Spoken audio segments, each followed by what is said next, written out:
La qualité de l'eau qui coule dans les ruisseaux, rivières et canaux nous tient à cœur. L'eau pure est en effet la source de toute vie. Il est également de notre devoir de veiller à la qualité de l'eau et de nous assurer que personne ne la pollue par des restes de pesticides. La directive cadre européenne Eau constitue une des principales normes environnementales en matière d'eau. Cette directive stipule que la qualité de nos eaux de surface et souterraines devra être bonne d'ici 2015. Cet objectif est déjà pris en considération lors de l'octroi d'enregistrement de produits par les pouvoirs publics. C'est par exemple le cas des propriétés de lavage à l'eau qu'un produit doit remplir. C'est un bon début, mais ce n'est pas suffisant encore. Malgré la tendance d'améliorer la qualité des eaux, il s'avère que des restes de pesticides sont régulièrement présents dans les eaux de surface. Il est donc absolument primordial d'utiliser ces produits en respectant l'environnement d'une façon sûre et efficace. Les utiliser selon les bonnes pratiques de l'agriculture permet de réduire considérablement le risque de pollution des eaux de surface. Nous pouvons diviser le processus de pulvérisation en 3 phases importantes: avant, pendant et après le traitement. Examinons de plus près chacune de ces phases et les principaux éléments auxquels il faut prêter attention pour éviter toute pollution environnementale. Assurer un stockage sûr des produits. D'abord, les pesticides doivent être stockés de manière sûre dans un local phyto-adapté équipé d'un dispositif collecteur en cas de fuite. Calculer la quantité nécessaire de solution à pulvériser. Calculez sur la base de la surface à traiter la quantité nécessaire de solution à pulvériser. Tenez compte ici des zones tampons prévues.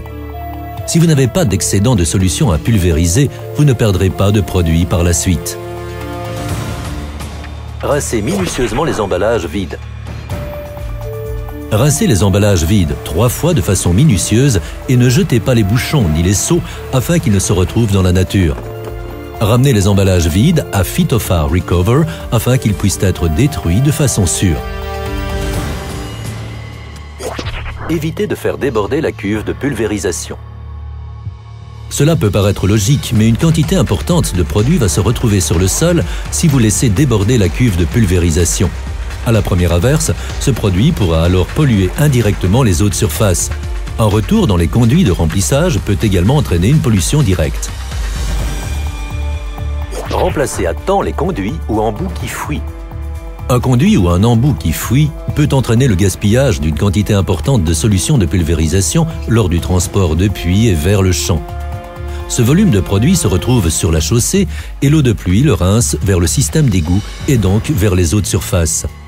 Contrôlez minutieusement l'appareil de pulvérisation et remplacez à temps les pièces qui fuient. Évitez toute pollution accidentelle. Soyez doublement prudent lorsque vous prenez la route avec une cuve de pulvérisation remplie. Prenez également les mesures nécessaires en cas d'accident pour éviter le pire.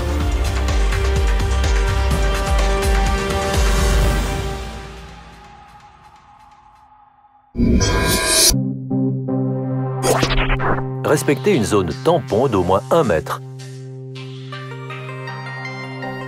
Traiter directement les rives des cours d'eau est évidemment inacceptable. Chaque infraction entraîne directement un dépassement des normes en matière de résidus. Respectez dès lors la zone tampon imposée avec une technique de pulvérisation si le produit le prescrit. La zone tampon est la distance jusqu'au cours d'eau que vous ne pouvez pas traiter avec du produit. Cette distance peut être réduite en utilisant des embouts qui réduisent la dérive. Le pourcentage de réduction de la dérive détermine alors le raccourcissement de la zone tampon. Quelques exemples. Si vous utilisez des embouts réduisant de 50% la dérive, vous pouvez réduire de moitié la distance. Si vous utilisez des embouts réduisant la dérive de 90%, vous pouvez réduire la distance à 10% de la zone tampon originale avec une technique classique. En tout état de cause, respectez toujours au moins 1 mètre de distance par rapport à un cours d'eau.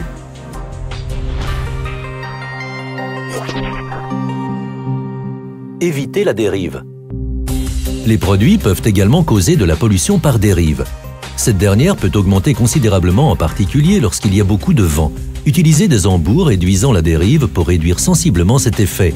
C'est évidemment une des règles de base pour appliquer des pesticides de manière correcte et efficace. Attaquez-vous au lessivage direct. Le lessivage direct vers un cours d'eau constitue un risque, surtout sur les terrains en pente. Plus le pourcentage est élevé, plus le risque est grand.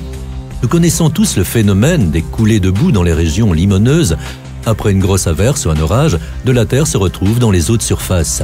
Prenez dès lors un certain nombre de mesures pour éviter l'érosion dans les zones à risque présentant une pente supérieure à 8%. Vous pouvez par exemple aménager une zone tampon enherbée ou un sentier en herbe et travailler le sol perpendiculairement à la pente.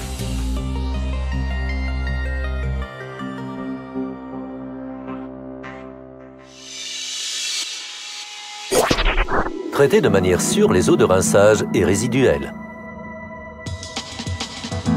Si vous calculez précisément la quantité de liquide à pulvériser au préalable, vous éviterez automatiquement de devoir jeter d'importants excédents à la fin. Utilisez également une cuve de rinçage pour diluer facilement le restant et le pulvériser sur la surface traitée.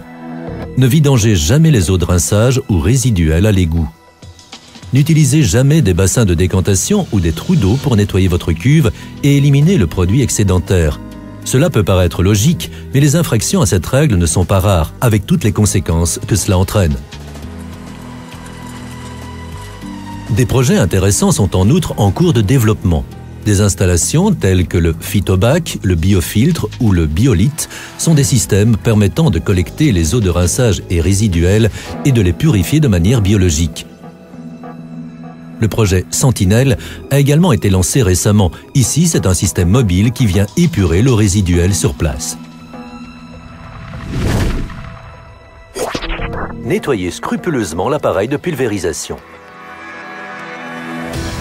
Des restes de produits peuvent être présents sur l'appareil de pulvérisation après le traitement. C'est pour cela qu'il est recommandé de rincer l'appareil sur le champ ou sur une friche. Les restes de produits éventuels se dégradent alors de façon naturelle dans le sol. Si vous nettoyez votre appareil à la ferme, veillez alors à recueillir l'eau.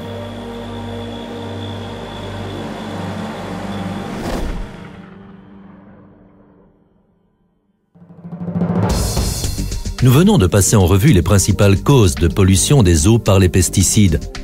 Leurs conséquences sont importantes, d'abord par l'impact négatif sur l'environnement, la réduction de la biodiversité et les risques à long terme pour les eaux de surface et l'eau potable. Ce problème de pollution nuit considérablement à l'image des secteurs agricoles et horticoles. À long terme, il existe un risque que des produits efficaces soient interdits ou que leur utilisation soit limitée. À l'instar des producteurs et des distributeurs, nous avons la responsabilité de veiller à ce que les pesticides soient correctement utilisés par souci de sécurité et de protection de l'environnement. La mise en œuvre des bonnes pratiques de l'agriculture s'inscrit dans le cadre plus large d'une agriculture durable et responsable. Respectez ces règles et construisez de manière responsable l'avenir de notre agriculture et de notre horticulture.